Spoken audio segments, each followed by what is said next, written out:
Hello दोस्तों, कैसे हैं आप सब। उम्मीद है आप सब अच्छे ही होंगे। चलिए कहानी शुरू करते हैं। अजय पहली बार मुंबई जा रहा था। घर वाले ट्रेन तक छोड़ने आए थे। ट्रेन की सीटी बजने के साथ जब अपने दूर जाने लगे तब आंखों में छिपी करुणा उसने लगाव आंसुओं के रूप में बाहर आने लगा। अजय ने किसी तरह अपने आंसुओं को पोंछा, हाथ हिलाकर बाय किया और तब तक उन्हें देखता रहा जब तक वे आंखों से ओझल न हो गए। अजय अपने गाँव मानिकपुर से मुंबई जा रहा था। उसको एक गवर्नमेंट कॉलेज में ग्रेजुएशन की पढ़ाई करने का मौका मिला था। अजय पढ़ाई में होशियार तो था ही, साथ ही पढ़ने के अलावा खेल कूद में भी अव्वल था। आंखों में विभिन्न प्रकार के सपनों को समेटे 14 घंटे बाद मुंबई की धरती पर अजय ने कदम रखा। उसे इस बात की कितनी खुशी थी, इसका बयान शब्दों में करना मुश्किल था। अजय को मुंबई अपने सपनों से भी ज्यादा सुंदर और भव्य लग रहा था। चारों तरफ बड़ी बड़ी इमारतों को देखकर बार बार उन्हें देखने का मन कर रहा था, पर इससे भी ज्यादा जरूरी कोई और काम था। अजय फौरन कॉलेज पहुंचा, फीस और डॉक्यूमेंट जमा कराकर एडमिशन ले लिया। अब बारी थी हॉस्टल का कमरा मिलने की, पर हॉस्टल का कमरा डीन की अनुमति के बाद ही मिल सकता था और वे आज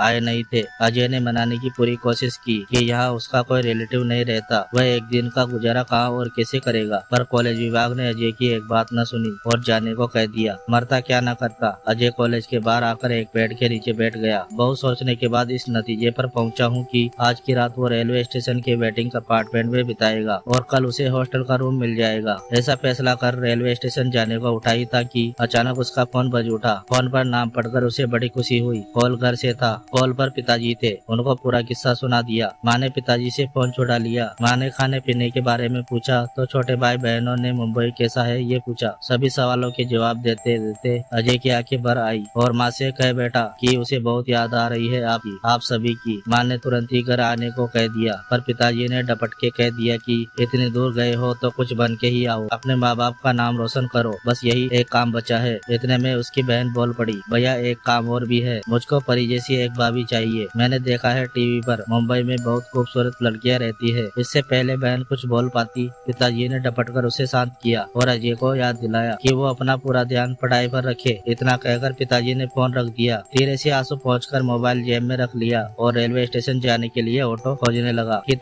तभी किसी ने पीछे से आकर उसके कंधे पर हाथ रख दिया। अजय ने पलटकर पीछे देखा। उसी के उम्र का एक अनजान शख्स उसको देख रहा था। बात उसी शख्स ने शुरू की। उसने बताया कि उसका नाम हर्षित है और वह सीनियर है और उसने अजय की सारी बातें सुन ली है और अब वो चाहता है कि अजय आज की रात उसके साथ बिताए उसके रूम पर। पहले तो अजय ने मना किया, पर हर्षित के जोर देने पर खुद को रोक नहीं पाया और न चाहते हुए भी उसके रूम पर जाने को तैयार हो गया। दोनों ने ऑटो पकड़ी और कुछ ही मिनटों में अपने गंतव्य स्थान पर पहुंच गए। हर्षित ने किराया दिया और आगे बढ़कर अजय को अपने पीछे आने को कहा। 3 मंजिला इस मकान में सबसे ऊपरी मंजिल पर बने इकलौते एक कमरे के सामने हर्षित खड़ा हुआ। अजय ने ध्यान से चारों तरफ देखना शुरू किया। कमरे के सामने खुला हुआ छत, कमरे के बगल में बनी हुई सीढ़ी जो कमरे के ऊपर बने एक और छत पर ले जाती है। इतनी देर में हर्षित ने दरवाजे पर लगे ताले को खोल दिया और दरवाजा खोलकर अजय को तुरंत अंदर बुला लिया। कमरा वैसा ही था जैसे एक नॉर्मल स्टूडेंट का होता है। अजय धीरे से चारपाई पर बैठा और उसकी नजर पूरे कमरे का मुआयना करने लगी। हर्षित ने अजय को आराम करने के लिए कहा। चारपाई पर लेटते ही उसे नींद आने लगी। रात को 9 बजे हर्षित ने अजय को जगाया। अजय ने जब अपनी आंखें खोली तो देखा हर्षित उसके लिए बाहर से खाना ले आया है। खाना खाते वक्त हर्षित ने राज खोला। हर्षित ने अजय को बताया वो चाहता है कि अजय उसके साथ रहे। वो अकेले रहते रहते थक गया है, उसे एक मित्र की तलाश है। अजय ने सोचा कि मना कर दे, पर पता नहीं क्यों चाहते हुए भी मना नहीं कर पाया। हर्षित बहुत खुश हुआ और उसने वादा किया कि उसे यहाँ कोई प्रॉब्लम नहीं होगी, बल्कि यहाँ उसे अपने हॉस्टल से ज्यादा मजा आएगा। वैसे भी अगले 1-2 दिन में दोनों लोग गोवा चलेंगे। अजय ने पहले मना किया, पर हर्षित ने ऐसे वैसे जैसे तैसे करके अजय को गोवा चलने के लिए मना ही लिया। अजय के 2 दिन मुंबई में बड़े आराम से गुजरे। हर्षित दिन भर उसे शहर घुमाता रहा, उसका पूरा ख्याल रख रहा था। सुबह दोनों जल्दी उठे, उन्हें बस गोवा जाना था। किराया और सफर का खर्चा सब हर्षित उठा रहा था। अजय ने कई बार पैसों के बारे में पूछा, हर बार कोई नई कहानी सुनाकर सवाल टाल जाता। उसके मुताबिक वो कई दिनों बाद नया दोस्त बना पाया है, इसलिए ये सब कर रहा है। अजय और हर्षित बस में बैठकर गोवा के लिए निकल लिए। 4-6 घंटे का सफर ही था। बस के खराब होने की वजह से टाइम ज्यादा लग गया और करीब 9 घंटे लग गए पहुंचने में। तकरीबन शाम हो गई थी। दोनों दोस्तों का हरीश के रूम पर रात भर रुकने का प्लान था और अगली सुबह घूमने का,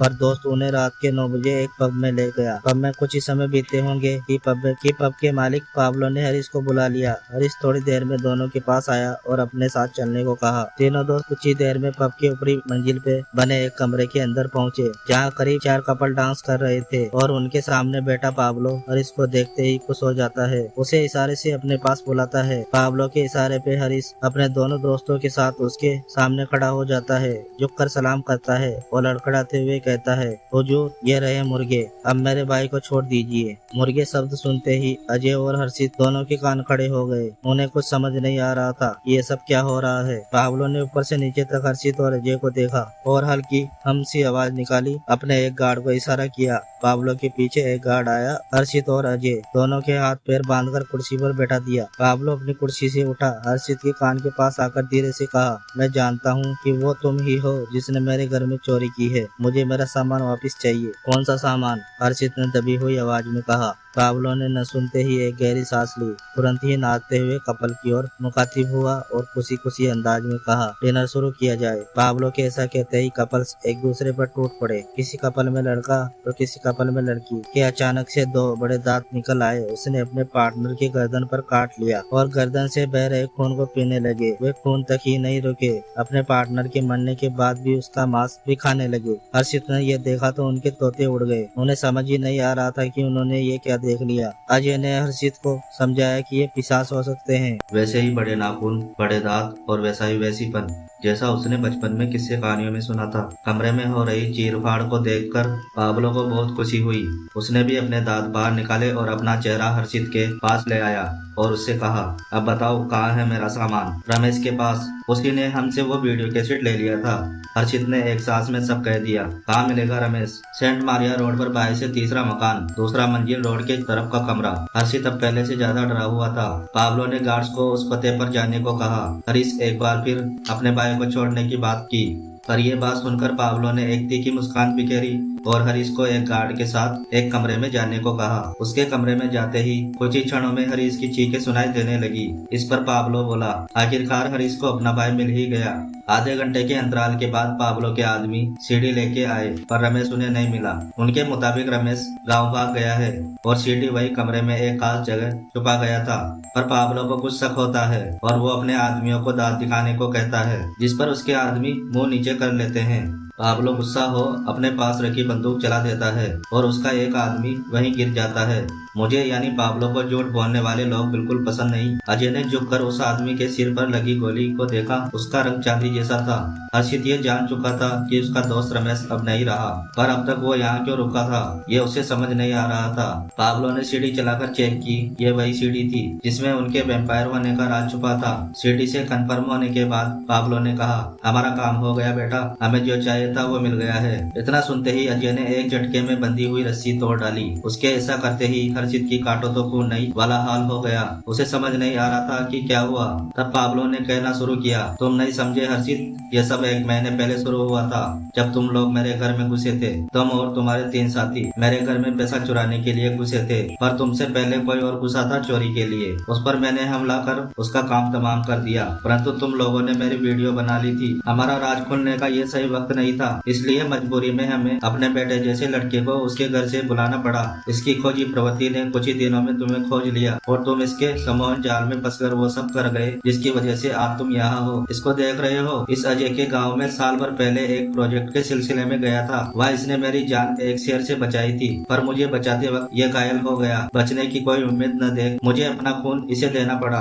तब से ये मेरे साथ है, मेरे इशारे पर काम करता है। इस राज के खुलने पर हर्षित को मानो अपने कानों पर यकीन नहीं हुआ। पाब्लो के कहने पर अजय हर्षित को मारने ही जा रहा था कि तभी उसने पाब्लो को धक्का देकर उसकी बंदूक हथिया ली और धाए की आवाज के साथ गोली पाब्लो के सीने के पार कर दी। पाब्लो को मारने की वजह अजय बता पाता। इससे पहले ही पब में बूम की आवाज के साथ एक बम फटा और दूसरी मंजिल का बेस गड़बड़ा गया। गार्ड्स ने बताया, दूसरे पब मारिया पब वालों ने हमला कर दिया है। दोनों के बीच जमकर गोली और बारूद चले। इसी मौके का फायदा उठा के हर्षित भागने को हुआ। हर्षित दूसरी मंजिल की खिड़की से कूद गया और नीचे कूदते ही किसी को ठेंगा दिखाकर ओके का इशारा किया। हर्षित के इशारा करते ही बूम की आवाज के साथ बहुत बड़ा धमाका हुआ और पूरा पब दूर दूर करके जल उठा। हर्षित के सामने एक कार आकर रुकी। उसमें एक फादर और मारिया पब के दो बाहर निकले। असल में उस सीढ़ी में क्या था ये बात हर्षित पहले से जानता था और उसे पता था कि अब वो नहीं बचेगा, इसलिए उसने चर्च से मदद मांगी। ये सब उसी मदद का हिस्सा था। फादर ने एक हाथ से इशारा किया और फायर ब्रिगेड की गाड़ी आगे बढ़ी। उसके नॉर्मल पानी में होली वाटर